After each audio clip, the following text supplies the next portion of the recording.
In this video, you'll learn how to use natural language queries with AI capabilities in SAP LeanIX to search, filter, and explore fact sheets quickly and without complex filters or manual browsing.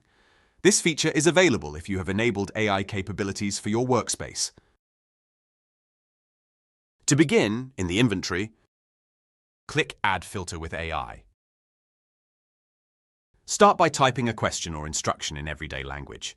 With just a simple question, you can find fact sheets, uncover their dependencies, and get actionable insights. For example, show applications involved in customer onboarding, and click Apply. The AI processes your request and automatically identifies the relevant fact sheets.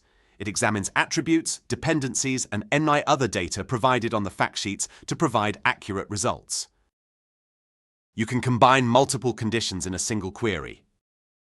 For example, show me applications that are used in Germany and store sensitive data objects. The system interprets your query and automatically applies the corresponding filters to narrow down the list of fact sheets. It also takes into account your custom attributes, provided you have configured them to be shown in filters.